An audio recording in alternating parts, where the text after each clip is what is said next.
So before tonight's game at Doak Campbell Stadium, Corey Clark and I and a couple of Miami writers were talking about how Miami always wins the close games in this rivalry. Right. Florida State's won some games, but they're usually blowouts. But if it's a close game, the guys in orange always find a way to pull one out. Didn't happen tonight. It did not. It did not. We were thinking like the only time you can remember is the 2014 Florida State game where you got some breaks and you won there late in the last 3 minutes, and then DeMarcus blocking the extra point. Other than that, yeah, when they're great games, Miami always wins them. Florida State always loses them. Do your profile one more time for the camera. This, come on, man, keep it together. We're not. You said we weren't going to even address it. Come on, I'm trying to be a professional here, Ira. Florida State just beat Miami. What am I supposed to wear on my head? It's cold. It is cold. I got to keep the noggin warm. So yeah, man, that was and when you give up a 28-3 run, how often do you win a game when you give up a 28-3 run? In this program and what it's been through the last 5 years, to come back in that fourth quarter and do that, it was special, man. It really was. It was Doak again. It felt like Doak again. It was a really cool atmosphere. Yeah, I thought that was one of the coolest things about the whole game, and it was great to see it rewarded. You know, the Notre Dame game, the crowd was great. It felt like Doak, but they didn't get the win. Tonight they did, and really they came up with some big moments. I thought Mike Norvell's decision, you know, there's so many things we're going to talk about in this game, but one of the big decisions in the game that a lot of people were second guessing or first guessing at the time was his decision to kick the field goal when you're down 8. It makes it a 5-point game with about 5.5 minutes to go. Brilliant move. Well, it was very different. You pointed out, sitting in the press box, that it was kind of the opposite of the move he made last week. Last week, with about 4.5 minutes to go. No, with 8 minutes to go. He was like worried about the possession. He was worried about only getting the ball one more time. This time, he was so believing in the defense. Apparently he did not last week, maybe with good reason. Tonight he was so convinced the defense was going to come through, but I really think part of it was the crowd, man. When Miami had the ball, there's a reason Van Dyke, who's a really good quarterback, only threw for 90 yards in the first half. Yeah. This crowd was electric. And then I think he knew they were going to be coming out of that end zone where the students were, and that it was so loud that he wanted to give his defense a chance to get the stop. Sure enough, they get the 3 and out. Jordan Travis, Andrew Parchment, unbelievable. And the Noles, Ja'Kai Douglas. Yeah. And the rest is history. On senior day, you know what I mean? All the years and all the passes we've seen. You think about that kid, like I was thinking about it. We never really got an answer. I know you want to know. You could go watch all the videos, the post-game press conferences. We asked Parchment and we asked Norvell about the play where he stopped running. Right. Never really got an answer about what exactly happened there. They did say it was miscommunication. But what could the miscommunication have been? I think Andrews saw the wrong play. He thought he was a decoy or something, I'm guessing. Okay, well. So, I mean, he still screwed up. He did. But he didn't just stop the route to trash talk a Miami guy on a pass that he knew was coming to him. Right. But either way, it's like you're not, when you're in Kansas, you kind of toil in obscurity.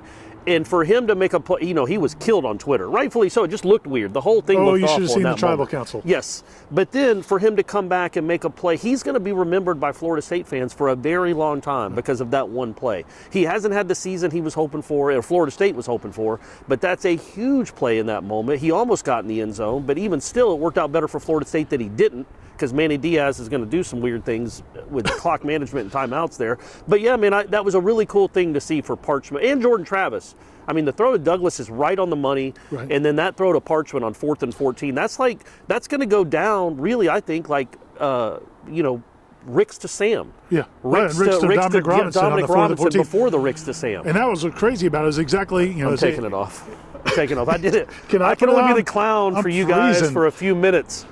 It was 18 years ago, down in Florida. Florida State's down. 4th and 14. This was just as improbable. Nobody in that stadium when Chris Ricks drops back to pass on 4th and 14 thinks he's going to complete that pass. Right. And of all people, to Dominic Robinson, and of all places, over the middle of the field. Yeah. Like Chris Ricks never threw the ball well over the middle of the field. Usually it went to the other team.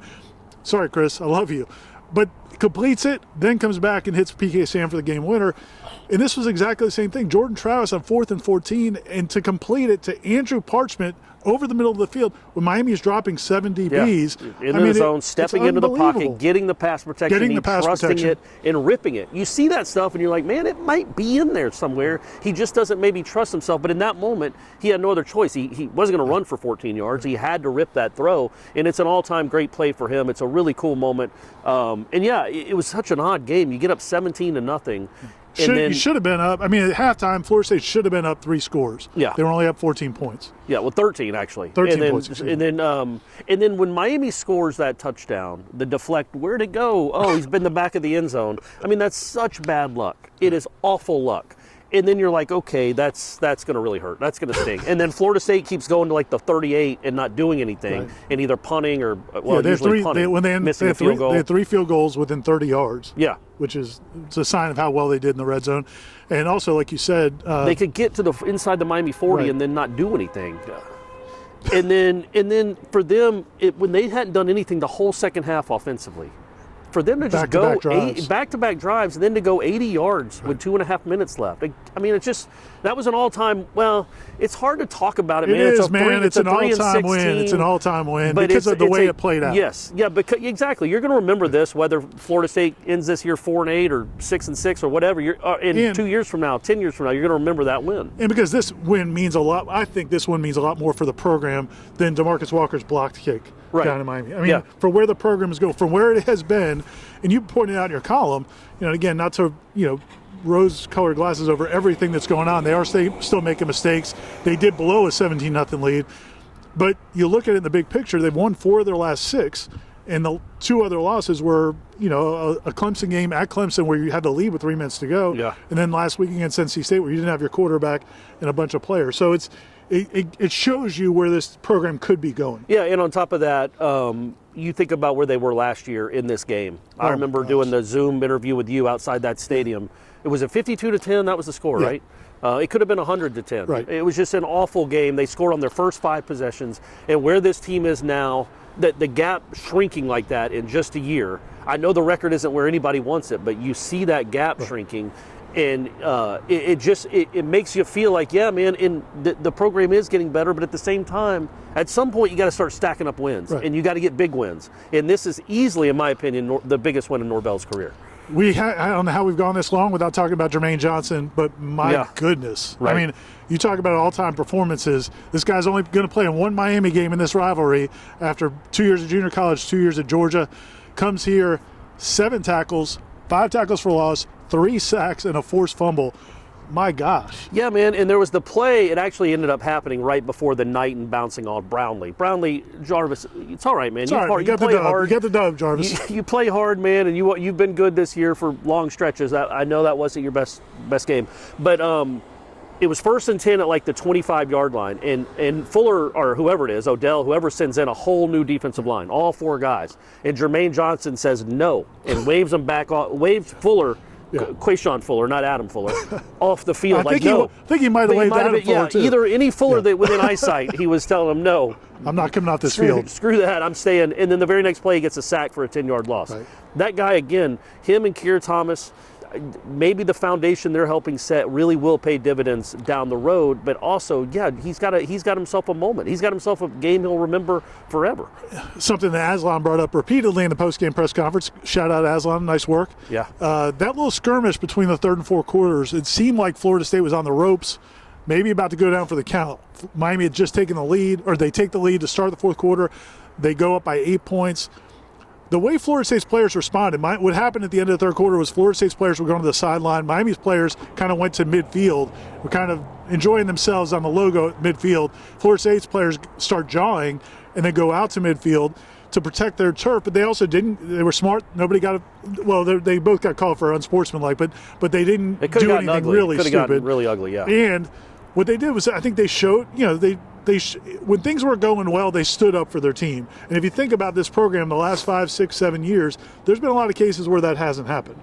I mean, there was a time where Willie Taggart had to stop Florida's players from planting a flag. No Florida State players did it. Yeah.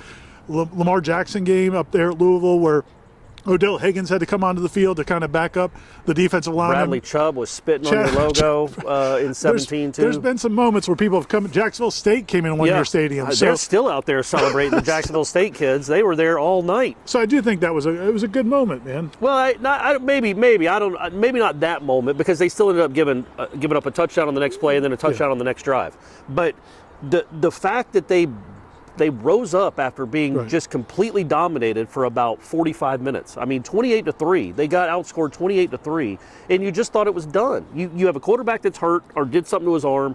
He's not a great thrower anyway. You feel like the game is over, and you pick up 2 4th downs, one with the whip-de-doo snap between Rector's legs to Travis, who barely got it, but he got it.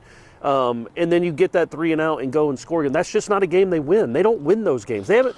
That might have been the last, other than the last Miami game they won. I can't think of another win really. I'm sure there has been where they snuck out a win like that, where you felt like they came back in the fourth quarter and stole a win. But and I'm not saying they stole it as if they didn't deserve it. It's hard to describe it that because they did dominate the first half and to a way that they should have. I mean, they had almost 290, 300 yards of offense in the first half. Miami had 125. Yeah. Miami had 3 turnovers in the first half. Florida State had none. Miami had about 1,000 penalties in the first half. Florida State really, I mean, like, Miami did everything they could to be down by 21, 24, 27 points, and Florida State didn't cash in, and it looked like it was going to come back to beat them. But, man, this, to the point you made earlier, this win is so big for – I mean, I feel like the players have bought in. They believe in Mike Norvell. Sure. I mean, you've seen the way they compete, the way they fight. But this one, and he needed it for this fan base. Yeah. Because people, especially last week, another kind of a questionable call, and people hated it, and they lose another game, and people started asking, well, hey, he's only won 6 games in 2 years. Yeah. Why is he going to get fired?